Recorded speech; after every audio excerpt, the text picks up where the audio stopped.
IPL 2026-এ champion হলো RCB. 2025-এর champion, এবার defending champion, আরো একবার চ্যাম্পিয়ন হলো আরসিবি।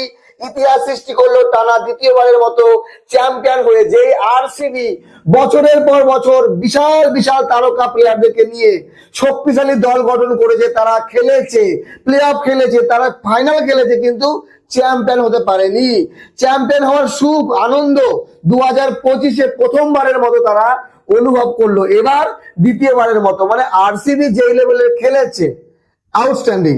তো আজকে যখন গুজরাট মাত্র 155 রান করে 8 উইকেটে, তখনই বোঝা গেছিল যে আরসিবি এই ম্যাচ জিতে যাবে।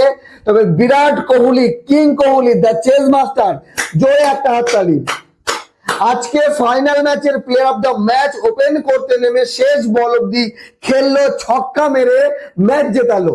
তো বিরাট কোহলি এরকম ইনিংস খেলে কম, যেখানে রান করে কিন্তু ছক্কা মেরে ম্যাচ ফেস করে, এইরকমটা খুব কম করে। তবে আজকে আরসিবির জন্য করে দেখালো 75 রান মাত্র 42 বলে, আর ওপেন করতে নেমে ভেঙ্কটেশ আইয়ার গুরুত্বপূর্ণ 32 রানের ইনিংস খেলে। তার আগে ভালো বোলিং করেছে আরসিবি 5 জন বোলারকে দিয়ে বল করিয়েছে। রাশিদ সালাম 3 উইকেট নিয়েছে, ভুবনেশ্বর কুমার 2 উইকেট, হেজালউড 2 উইকেট এবং কুণাল পান্ডিয়া 1 উইকেট। ডাফি কোনো উইকেট পায়নি। তবে এই যে বোলিং কম্বিনেশন আরসিবির গোটা এই আইপিএল সিজনে ভালো ছিল, আর ব্যাটিং বোলিং সব দিক থেকে দুর্দান্ত পারফরমেন্স। পয়েন্ট টেবিলের টপে ছিল 18 পয়েন্ট নিয়ে আরসিবি, এবং চ্যাম্পিয়ন হলো। সবার আগে তারা ফাইনালে পৌঁছে গিয়েছিল। গুজরাট কেন হারলো? প্রথম কথা হলো গুজরাট রান করতে পারেনি। গুজরাটের ব্যাটসম্যান ছিল 9 জন ব্যাটসম্যান, যারা ব্যাট করতে পারে, টি20-তে ভালো ব্যাট করতে পারে, তারা কিন্তু রান করতে পারেনি। আইপিএল এর সর্বোচ্চ রান করা টপ 3 ব্যাটসম্যানের ভেতরে দুজনই ছিল গুজরাটের। শুভমন গিল 732 রান এবং সাই সুদর্শন 722 রান। আজকে তারা ফ্লপ খেয়ে যায়। তার আগে বলে দিই, বৈভব সূর্যবংশী রাজস্থান রয়্যালস এর 15 বছর বয়সী তারকা ক্রিকেটার, এখন তাকে তারকাই বলা যেতে পারে, কারণ আইপিএল এর ইতিহাসে এত কম বয়সে সর্বোচ্চ রান করা।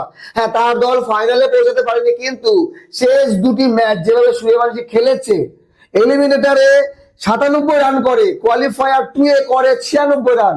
যদিও তার দল ফাইনালে পৌঁছায়নি, তবে তার যে পারফরমেন্স, সে অরেঞ্জ ক্যাপ হোল্ডার, সে হাইয়েস্ট রান টেকারের অ্যাওয়ার্ডটাও সেই পাবে।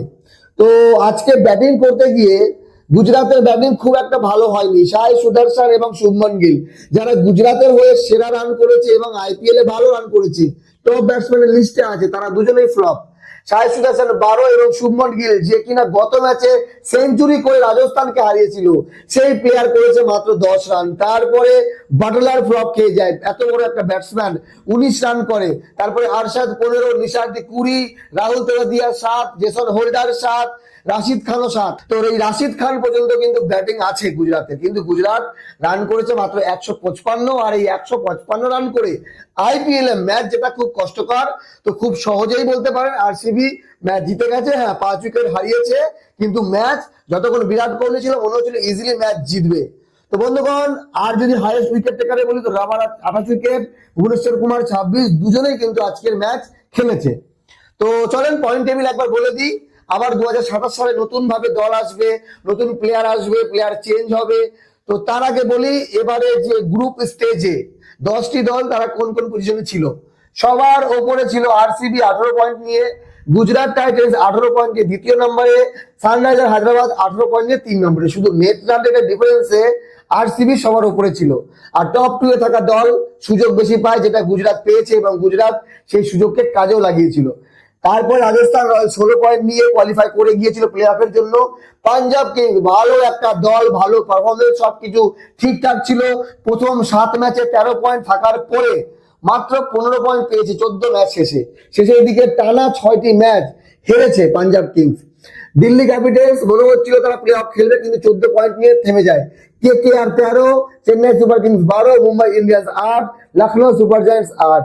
তো এতটুকুই বলা আছে, চ্যাম্পিয়ন হতে পারে না, কিন্তু আরসিবি যে চ্যাম্পিয়ন হওয়া শুরু হয়েছে, চ্যাম্পিয়ন হয়ে যাচ্ছে। 2027 সাল অপেক্ষা করছে আরসিবি কি করে সেটা দেখার, এবং নতুন করে চ্যাম্পিয়ন হতে পারে কিনা সেটা অবশ্যই কমেন্ট করে জানাবেন। তো আরসিবির জন্য জোরে একটা হাততালি, দুর্দান্ত পারফরমেন্স।